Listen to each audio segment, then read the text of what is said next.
यूनाफ और कोलम एक रोज मिस्र के शहर कदीम अबीदोस में दाखिल हुए। वो शहर से बाहर मरकजी कुर्बानगाह के पास आए जो एक बुलंद जगह पर वाक़ थी और उसके दाएं बाएं दो बड़े माबद थे। कुर्बानगाह के आसपास और अतराफ के लोगों का बेपनाह हजूम था, इसीलिए कि आज फसलों की अफजाइश के लिए इंसानी कुर्बानी दी जाने वाली थी। दूर नजदीक के सब माबदों के लोग वहां जमा थे। यूनाफ ने कुर्बानगाह के दाएं बाएं से बड़े बड़े माबदों की तरफ इशारा करते हुए कोलम से पूछा, कोलम कोलम, इस कुर्बानगाह के दाएं बाएं बड़ी बड़ी और बुलंद इमारतें कैसी हैं? कोलम ने कहा, ये मिस्र के सबसे बड़े देवता अजरीस और हौरीस के माबद हैं और उनकी कब्रें भी इन्हीं के अंदर ही हैं। यूनाफ ने पूछा, क्या वो दोनों हकीकत में इंसान थे? कोलम ने कहा, हाँ, तुम्हारा अंदाजा दुरुस्त है। लो, मैं तुम्हें तफसील से इन दोनों के बारे में बताती हूँ। सुनो यूनाफ, जिस तरह रा देवता कदीम दौर के में मिस्र के एक हिस्से का बादशाह था और नेक होने की वजह से लोग उसकी मौत के बाद उसकी परस्तिश करने लगे और इसके लिए माबद तामीर करने लगे, और इसी तरह अजरीस भी कभी अबीदोस का बादशाह था। इस वक्त मिस्र पर और कई छोटे छोटे हुक्मरान भी मुसल्लत थे और मिस्र कई हिस्सों में बटा हुआ था। अजरीस के बाप का नाम गेब और मां का नाम नोत था। गेब और नोत के दो बेटे अजरीस और साकत, और दो ही बेटियां अजरीस और नफतीस थीं। अजरीस की शादी अपनी बहन जरीस से, साकत की शादी दूसरी बहन नकीस से हुई। वक्त गुजरता रहा। अपनी नेकी और रहमदिली के बायस अजरीस अबीदोस का बादशाह बन गया और उसके यहाँ एक बेटा पैदा हुआ जिसका नाम हौरीस रखा गया।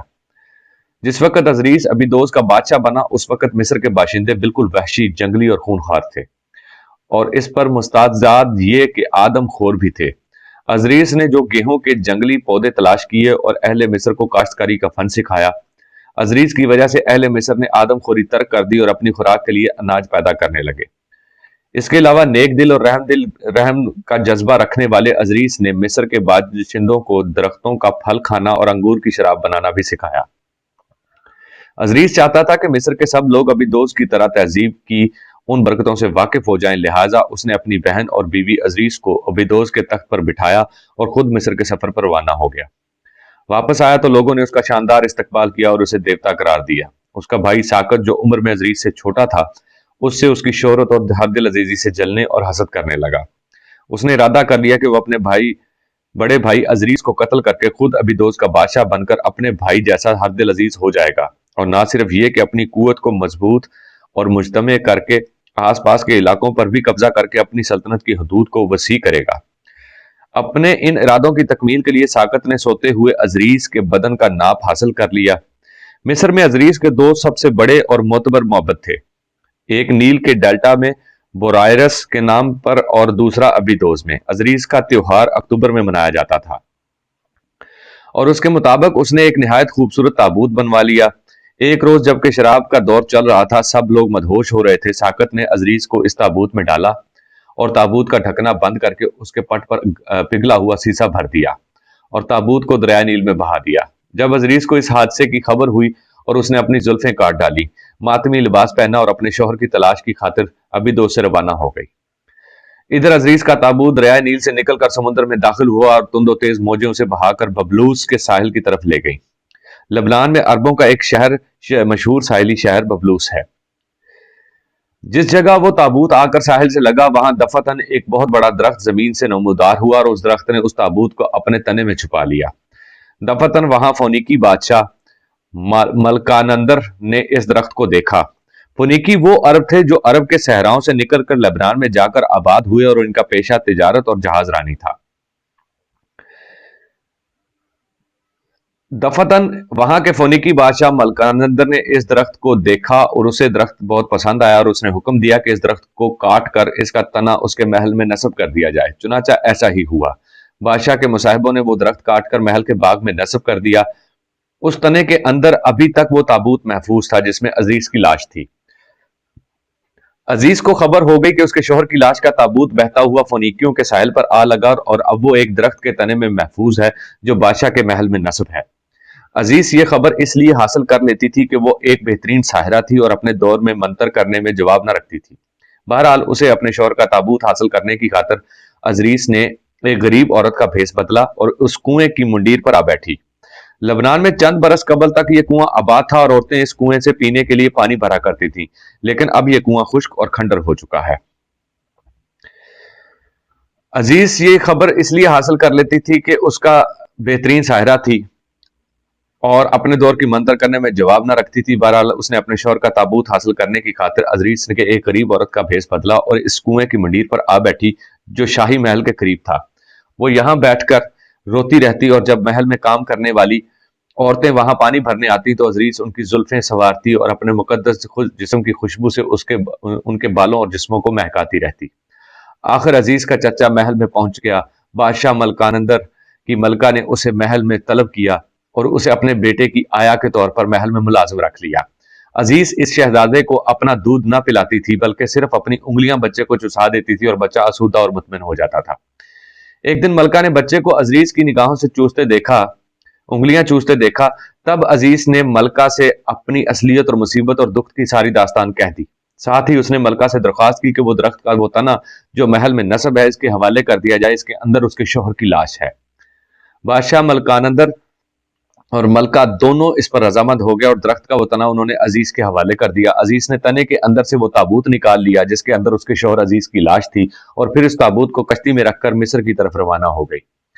عزیز نے مصر پہنچ کر دریائے نیل کے کنارے بوتو کے مقام پر اپنی کشتی کو روکا اور پھر کشتی کو وہیں چھوڑ کر اپنے بیٹے حوریس کو بلانے کے لیے بھاگی تاکہ تابوت کھول کر اندر سے عزیز کی لاش نکالی جائے۔ جس وقت عزیز تابوت لے کر مصر پہنچی اس وقت رات ہو رہی تھی اور جب وہ تابوت کو کشتی میں چھوڑ کر اپنے بیٹے حوریس کو بلانے گئی اس وقت عزیز کے چھوٹے بھائی اور اس کے رقیب و حاسد ساکت کا ادھر سے گزر ہوا۔ چاندنی رات میں ساکت نے وہ تابوت پہچان لیا جس میں اس نے ابیدوس کے بادشاہ اور اپنے بڑے بھائی کو بند کیا تھا۔ وہ فوراً اس تابوت کی طرف لپکا اور اپنی بہن اور عزیز کی بیوی کو لوٹنے سے پہلے ہی اس نے تابوت کو کھولا، عزیز کی لاش کے جو 14 ٹکڑے کیے اور ان ٹکڑوں کو دریائے نیل میں بہا دیا تاکہ ان پر کسی کی نظر نہ پڑے۔ تھوڑی دیر بعد عزیز اپنے بیٹے حوریس اور اپنی بہن نفتیس جو اپنے بھائی ساکت کی بیوی بھی تھی کے ہمراہ وہاں پہنچ گئی۔ انہوں نے بڑی محنت اور جاں فشانی سے عزیز کے جسم کے ٹکڑے ایک جگہ جمع کیا اور پھر تینوں عزیز کی لاش پر بیٹھ کر رونے لگے۔ روتے روتے وہ راہ دیوتا سے رحم کی التجائیں بھی کرنے لگے۔ آخر راہ دیوتا کا ایک پجاری اور معتقد آیا اور اس کا نام انوبیس تھا۔ اس نے عزیز اور نفتیس اور حوریس کی مدد کی، عزیز کے ٹکڑوں کو جوڑا۔ پھر انوبیس نے جو ایک بڑا طلسم گر بھی تھا عزیز کے جسم کو سحری ہوا دی جس سے عزیز دوبارہ زندہ ہو گیا۔ پھر حوریس نے ساکت سے اپنے باپ کا انتقام لیا، اسے ٹھکانے لگا دیا۔ ان واقعات و حادثات کی بنا پر عزیز حوریس دونوں باپ بیٹا نیکی کے دیوتا کہلائے۔ عزیز اور نفتیس نیکیوں کی دیویاں کہلائیں، ساکت بدی کا اور انوبیس زندگی اور موت کا دیوتا کہلایا۔ کولم ذرا رکی، پھر اس نے یوناف سے کہا، یہ ہے وہ داستان جو عزیز اور حوریس دیوتاؤں سے منسوب ہے۔ یوناف کچھ کہنے والا تھا کہ کولم نے کہا، یوناف اب قربان گاہ کے پاس چلیں کہ قربانی شروع ہونے والی ہے۔ دونوں قربان گاہ کے پاس جا کھڑے ہوئے جو ایک اتھلے اور گول منڈیر والے کنویں کی صورت میں تھی۔ اس کے اوپر 3 بلیاں آپس میں ملا کر بندھی ہوئی تھیں اور جہاں تینوں لکڑیوں کی بلیاں آپس میں ملتی تھی وہاں سے ایک رسا قربان گاہ کے کنویں کے اندر کو لٹک رہا تھا۔ تھوڑی ہی دیر بعد قربان گاہ کے کنارے رکھی نشستوں پر مصر کا بادشاہ زوسر اور اس کا وزیر امہوتپ آ کر بیٹھ گئے۔ پھر ایک شخص جو اپنے چہرے پر گیدڑ کا چہرہ لگائے ہوئے تھا اور جسم پر بھی اس نے گیدڑ ہی کی کھال پہن رکھی تھی، ایک ایسے آدمی کو وہاں لایا جس کے ہاتھ پاؤں اور آنکھیں بندھی ہوئی تھیں۔ پھر زوسر کے حکم پر اس آدمی کو رسے سے باندھ کر قربان گاہ کے اس گڑھا نما کنویں میں لٹکا دیا گیا۔ یوناف نے دیکھا ان گنت بڑے بڑے اور زہریلے سانپ کنویں سے پھنکار رہے تھے۔ جو ہی قربانی کیے جانے والے آدمی کو قربان گاہ کے کنویں میں لٹکایا گیا، اسے کنویں کی ان بھیانک سانپوں نے ڈس لیا اور وہ مر گیا۔ منڈیروں پر کھڑے پجاری دعائیں گا رہے تھے۔ یہ دعائیں کتاب اموات مصری میں درج ہیں۔ یہ دعائیں فرعونوں اور امرائے سلطنت کے تابوتوں پر بھی لکھی جاتی تھیں۔ اس کتاب سے یہ بھی پتہ چلتا ہے کہ بعد میں انسان کی جگہ جانوروں کی قربانی دی جانے لگی تھی۔ جب اس قربان کیے جانے والے آدمی کے جسم کو چیر پھاڑ کر اس کے جسم کا دل، پھپھڑے، انتڑیوں کو نکال کر ایک قریبی کھیت میں دفن کر دیا گیا، پھر اس کھیت میں علامتی برکت کے طور پر زوسر نے ہل چلایا اور پھر قربان کیے جانے والے اس آدمی کا خون اس کھیت میں چھڑک دیا گیا اور اس کے جسم کے دوسرے اعضاء ایک علیحدہ جگہ دفن کر دیے گئے۔ اس طرح قربانی کی تکمیل ہو گئی۔ مصر کے شہر مدینۃ الحبو میں اس قربانی کے آثار آج بھی دیواروں پر منقش ملتے ہیں۔ ایسے ہی ایک منظر میں فرعون رامز سوئم کو ایک کھیت میں ہل چلاتے ہوئے دکھایا گیا ہے۔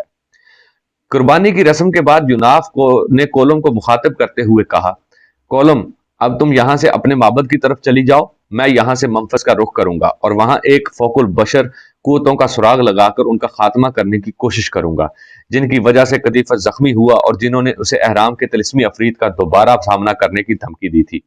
وہاں سے فارغ ہونے کے بعد میں فارس کا شہر اکتبانہ کا رخ کروں گا۔ کولم نے تجسس اور جستجو سے پوچھا، لیکن تم یافان اور اریشیا کا کیا کرو گے؟ تم نے ان دونوں کے مسکن میں جا کر نہ صرف ان دونوں کو زک پہنچائی ہے بلکہ ان کے مسکن کو آگ لگا کر خاکستر بھی کر دیا ہے۔ ایسی صورت میں وہ اپنے آپ کو بہتر طور پر مسلح کر کے تمہارے خلاف حرکت میں آئیں گے۔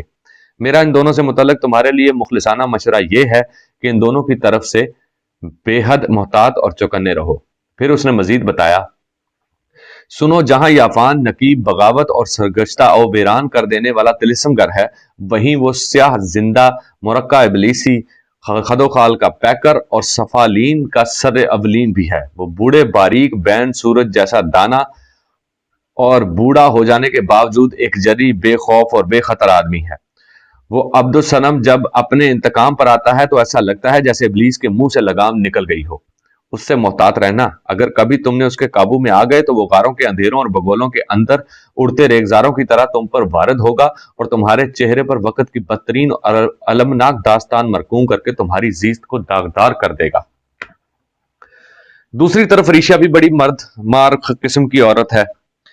وہ دلکش اور اسرار خیز رعنائی اور لطافت اور سرمدی وجود کے اسرار جیسا حسن رکھنے والی لڑکی ضرور ہے، پر اس کے بین السطور اور وہ اپنا انتقام لینے میں افکار و حوادث کی شور انگیزی، موت کی کف اڑاتی موج اور دست قضا کی سیاہ آندھی اور فلاکت اور ناداری کا سرخ سیلاب ہے۔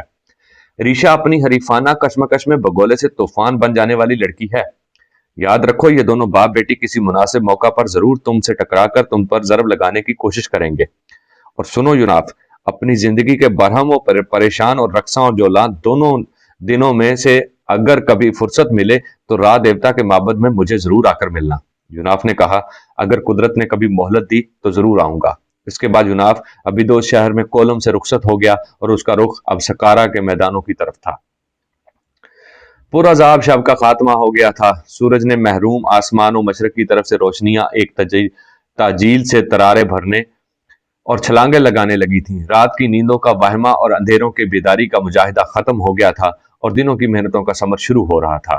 پرندوں کے گول اپنی فکروں میں غلطاں مہر و مروت کے گیت گاتے، شادان و فرحان اپنے آشیانیوں سے نکل کر روزی کی تلاش میں رواں دواں ہو گئے تھے۔ پھر مشرق سے سورج طلوع ہوا اور آگ کے ایک گولے کی شکل میں ابھرنے لگا۔ غیر متشکل سائے لرزنے لگے اور ان کی صورت گری ہونے لگی۔ ایسے میں یوناف سکارا کے میدانوں میں کسانوں کی بستی میں داخل ہوا اور سیدھا کبت کے مہمان خانے کی طرف گیا۔ اس وقت بوڑھا کبت مہمان خانے سے باہر نکل رہا تھا۔ یوناف اس کے پاس رکا اور اس سے پوچھا، میرے بزرگ، کیا اس بستی کا مہمان خانہ یہی ہے؟ کبت نے غور سے اس کی طرف دیکھتے ہوئے کہا، بستی کا مہمان خانہ تو یہی ہے، پر تمہیں کس سے ملنا ہے؟ یوناف نے کہا، میں کبت کے نام کے اس بزرگ سے ملنا چاہتا ہوں جو اس مہمان خانے کا نگران ہے۔ بوڑھے کبت نے خندہ پیشانی سے کہا، کبت تو میں ہی ہوں، آؤ اندر آ کر بیٹھو اور کہو کیا تم نے کیا کہنا ہے۔ کبت نے یوناف کو ایک کمرے میں لا بٹھایا، پھر اس سے پوچھا، کس غرض کے تحت تم مجھ سے ملنا چاہتے تھے؟ یوناف نے غور سے کبت کی طرف دیکھتے ہوئے پوچھا، کیا آپ کے ذہن میں دو ایسے نوجوانوں کی کچھ یادیں ہیں جن کے نام قدیفس اور افریدوش ہوں؟ کبت کے منجھے دھلے اور ملائم چہرے پر لمحہ بھر سکون درہم برہم کر دینے والے جذبات چھا گئے۔ پھر اس نے کرب اور بجھے ہوئے شعلے کی طرح اداس اور غمزدہ لہجے میں کہا، آہ افریدوش اور قدیفس، وہ دونوں بدقسمت جوان امہوتب کے بنائے اس طلسمی احرام کے اندر سے دولت نکالنے کے لیے رات کے وقت اس بستی کے بٹیار خانے میں داخل ہوئے تھے۔ انہوں نے اپنے آپ کو تھیبیس شہر کی طرف جانے والے مسافر ظاہر کیا تھا، پر ہائے حیف، وہ مسافر نہ تھے۔ وہ دونوں بڑے ہڈیا لے اعضاء والے مضبوط جوان تھے۔ ان کے ہوش و حواس اور جوش و جذبوں پر احرام کی دولت بھوت بن کر سوار تھی۔ ان کے نفس مجہول نے قرب و بعد کے سارے فاصلے مٹا کر ان کی زیر کی اور دانائی، فراست اور رعونت اور سرکشی اور ان کی ذکاوت اور ذہانت پر خواری اور خرابی طاری کر رکھی تھی۔ میں نے بستی کے بٹیار خانے میں انہیں احرام سے پہلو تہی کرنے کی زوردار تنبیہ کی، لیکن انہوں نے میری بات اور نصیحت کو بے حرارت اور بے حلاوت جانا۔ رات کی تاریکی میں وہ احرام کی طرف گئے اور گھپ اندھیروں میں امہوتب کے طلسمی عفریت نے ان دونوں پر حملہ کر دیا۔ افریدوش تو اس عفریت کے ہاتھوں مارا گیا، لیکن جس وقت वो अफरीद कदीफस पर हमला आवर हुआ। उस वक्त मैं अपनी बस्ती के कुछ जवानों को लेकर वहां पहुंच गया था। इस तरह कदीफस बच निकलने में कामयाब हो गया। वो जख्मी था, मैं उसे मेहमान खाने में ले आया। फिर एक रोज वो अचानक ही कुछ बताए बगैर यहां से गायब हो गया। मैं उसके मुतालिक बड़ा फिक्रमंद और परेशान था। कप्तान ने जरा रुक कर फिर कहा, ए अजनबी नौजवान, तुमने अभी तक अपना नाम नहीं बताया। यूनाफ ने कहा, मेरा नाम यूनाफ है और जख्मी होकर इस मेहमान खाने में आने वाला कदीफस मेरी बीवी का भाई था। ए मेरे बुजुर्ग, क्या कदीफस के दोस्त अफरीदोश ने अमहोतब के तिलिस्मी अफरीद के हाथों मारे जाने के बाद फोकुल बशरी हैसियत इख्तियार कर ली थी? कप्तान ने कहा, ए यूनाफ, तुम्हारा कहा दुरुस्त है। जो शख्स इस तिलिस्मी अफरीद के हाथों मारा जाए वो फोकुल बशरी हैसियत इख्तियार करके खुद भी इस अहराम की हिफाजत करने लगता है। हाँ, जो कोई इस अफरीद के हाथों सिर्फ जख्मी हो तो वो फोकुल बशरी हैसियत इख्तियार करता है। अब तक 3 जवान जो इस तिलिस्मी अफरीद के हाथों मारे गए वो फोकुल बशरी हैसियत इख्तियार कर चुके हैं। इनमें से एक अफरीदोश है। फोकुल बशरी हालत में दाखिल हो जाने वाले इन 3 जवानों ने अहराम के इर्द गिर्द सकारा के मैदानों में वाक़े किसानों की बस्तियों को बहुत नुकसान पहुंचाया है। अब तक वो 10 अफराद को मौत के घाट उतार चुके हैं और ज्यादातर औरतें और लड़कियां उनकी हवस का निशाना बन चुकी हैं। इसकी वजह से अब आसपास की बस्तियों में खौफ व हिरास फैलने लगा है। अमहोतब ने इस अहराम में ना जाने कैसा तिलिस्म डाल दिया है कि वो एक अफरीद की सूरत में अहराम की तरफ जाने वालों पर हमलावर होता है और कोई अब तक उस पर काबू नहीं पा सका। जुनाफ ने उसे तसल्ली देने के अंदाज में कहा, कब मेरे बुजुर्ग, मैं अमहोतब के अहराम के इस तिलिस्मी अफरीद और फोकुल बशरी हालत में चलने वाले इन तीनों जवानों से निमट कर इनका खात्मा करूंगा। तुम अनकरीब देखोगे कि मैं इन पर काबू पा लूंगा और सकारा के मैदानों की बस्तियों को इनके खौफ व हिरास से निजात दिला दूंगा। बूढ़े कप्तान ने खौफजदा अंदाज में कहा, एहराम के इस तिलिस्मी अफरीद को खत्म करना तो नामुमकिन है, लेकिन अमहोतब ने एहराम के अंदर कोई ऐसा पेचीदा और उलझा हुआ तिलिस्म भर दिया है जिस पर काबू पाना किसी के बस का रोग नहीं। ताहम एहराम के अफरीद के हाथों फोकुल बशर हैसियत इख्तियार कर जाने वाले तीनों जवानों को अगर तुम खात्मा कर दो तो ये सकारा इन बस्तियों पर तुम्हारा बहुत बड़ा एहसान होगा और यहाँ के लोग तुम्हारे ममनून होंगे। यूनाफ ने पूछा, क्या तुम बता सकते हो कब इन बस्तियों की तरफ आते हैं और कहाँ रहते हैं? कप्तान ने कहा, मेरे ख्याल में वो रहते तो एहराम के अंदर ही हैं, लेकिन बस्तियों पर हमला हवर होने के लिए उनका कोई वक्त मुकर्रर नहीं है। ताहम अगर तुम उनको खत्म कर सकते हो तुम्हें कुछ दिन यहाँ रुककर उनके नमूदार होने के इंतजार करना होगा। इस मेहमान खाने में जब तक तुम चाहो रह सकते हो। यूनाफ ने फैसला कुन अंदाज में कहा, तो फिर मैं यहाँ रुककर उनका इंतजार करूंगा। कब्त उठ खड़ा हुआ और कहा, तो फिर तुम आराम करो, मैं तुम्हारे लिए खाना लाता हूं। फिर वो मुड़ा और बाहर निकल गया। कब्त के जाने के बाद अब्लिका ने यूनाफ की गर्दन पर अपना लम्स जाहिर किया, साथ ही उसकी तंबीह करती हुई आवाज सुनाई दी, यूनाफ, तुम इन तीनों जवानों से जरूर निमट लो जो एहराम के तिलिस्मी अफरीद के बाहर फोकुल बशरी हालत में इन बस्तियों के लोगों के लिए जिल्लत व अजाब बने हुए हैं। फिर तुम एहराम के अंदर अमहोतब के तिलिस्मी अफरीद का भी सामना करने की कोशिश न करना। एहराम के अंदर वो एक गहरा और उलझा हुआ तिलिस्म है जिसका जाल अमहोतब जैसे माहिर तिलिस्मगर ने बुन रखा है। अगर तुमने एहराम के इस अफरीद को जेर कर भी लिया तब भी यह काम तुम्हारी जात के लिए तकलीफ दे होगा, इसलिए कि इस सूरत में अमहोतब भी तुम्हारे दुश्मनों की अगली सफ में शामिल हो जाएगा। और अगर कभी कोई ऐसा लम्हा आ गया कि अरब, ब्योसा, नबीता, याफान, एरिशिया और अमहोतब ने तुम्हारे खिलाफ इत्तेहाद कर लिया तो तुम अपने आप को नए और अजियतदेह हालात में महसूस करोगे। बेहतरी इसी में है कि फिलवक्त तुम खामोश रहो और एहराम के इस अफरीद से मुतल्लिक कोई अमली इकदाम ना उठाओ। फिर जब कभी हालात दुरुस्त हों तो एहराम के अफरीद से भी निपट सकते हो। यूनाफ ने कहा, मैं तो फैसला कर चुका था कि चंद दिन यहां रुककर मैं एहराम के अंदर अमहोतब के इस तिलिस्मी अफरीद से भी निपटता जाऊं, पर अब तुम कहती हो तो मैं इसके खिलाफ हरकत में नहीं आता। सिर्फ इन फोकुल बशर बन जाने वाले जवानों को खात्मा करके यहां से अक्तबाना शहर की तरफ रवाना हो जाऊंगा। क्या इस दौरान इस मेहमान खाने में क्याम के दिनों में तुम मेरा एक काम करोगी? अब्लिका ने बड़े प्यार और रगबत से कहा, तुम मेरे साथ इस कदर आजिजी और इंकसारी के साथ क्यों बात करते हो?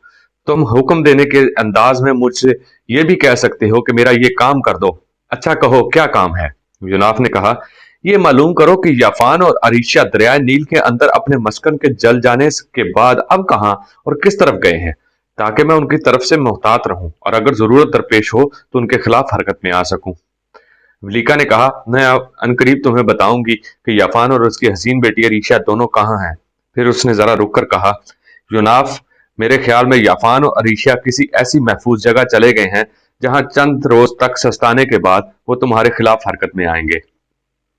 वो हर सूरत में एक बार अपने आप को तुम्हारा मुकाबला करने में कामयाब और सुरखरू देखना चाहेंगे, और इसके लिए वो हर हरबा तुम्हारे खिलाफ आजमाएंगे। अब्लिका खामोश हो गई क्योंकि बूढ़ा कब्त यूनाफ के लिए खाना लेकर कमरे में दाखिल हो रहा था। फिर यूनाफ मेहमान खाने के इस कमरे में बैठा खाने खाने लगा। मिस्र के शुमाल और ईरान के मगरब में दजला फरात के दोआबा के अंदर और आस पास अरबों की 4 बड़ी हुकूमतें थीं। एक सुमेरी, दूसरे अकादी, तीसरी आशूरी और चौथे एलाली। सुमेर दो आबा के जनूब में थे, और जिस तरह मिस्री अपने बादशाह को फिरौन कहकर बुलाते थे, इसी तरह सुमेरी अपने बादशाह को पातसी कहकर पुकारते थे।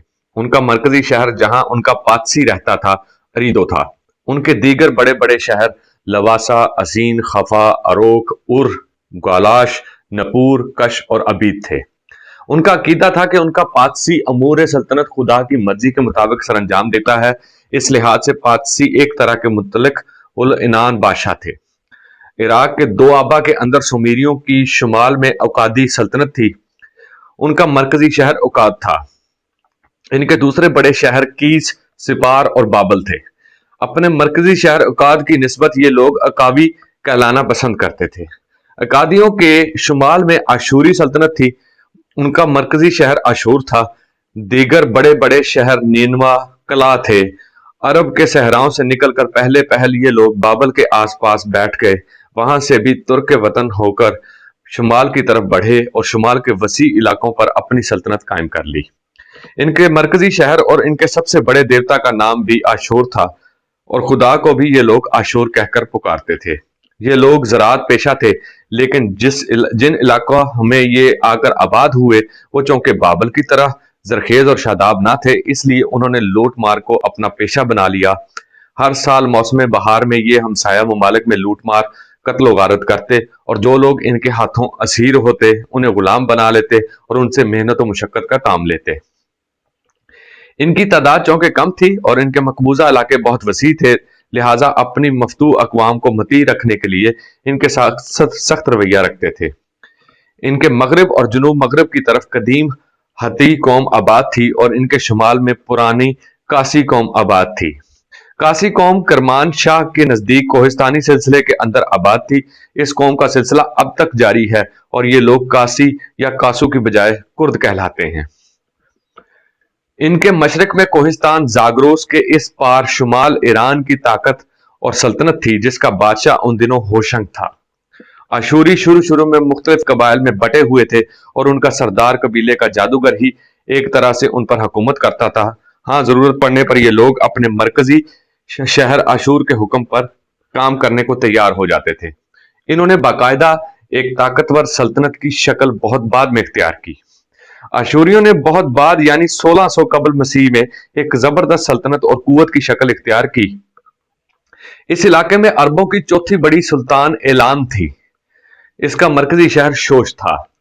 सल्तनत के मगरब में दरियाए दजला तक, मशरक में ईरान के थोड़े से हिस्से तक, शुमाल में इस शहरा तक जो बाबल से हमदान तक जाती थी, और जनूब में खलीज फारस तक फैली हुई थी।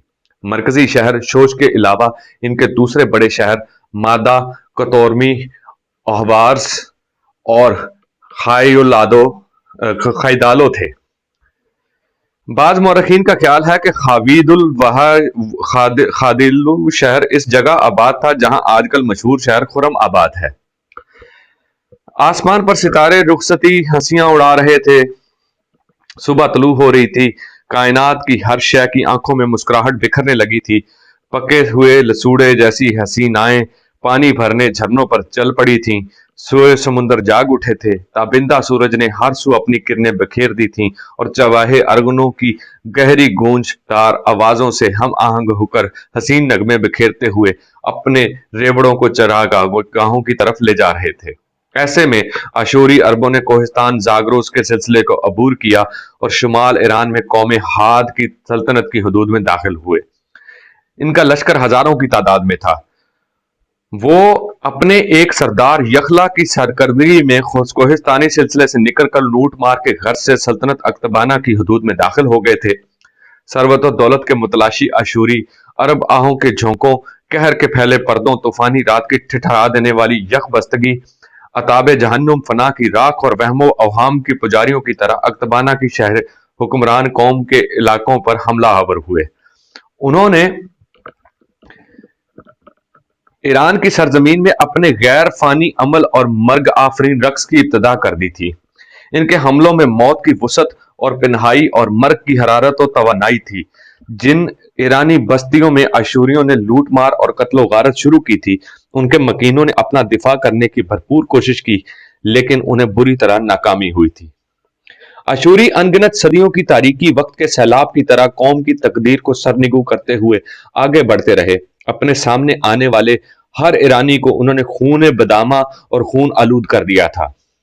उन्होंने कौम की बस्तियों को मौत की वादियों वादी दादी समझकर वहां आग और सलीब का खेल खेलना शुरू कर दिया था।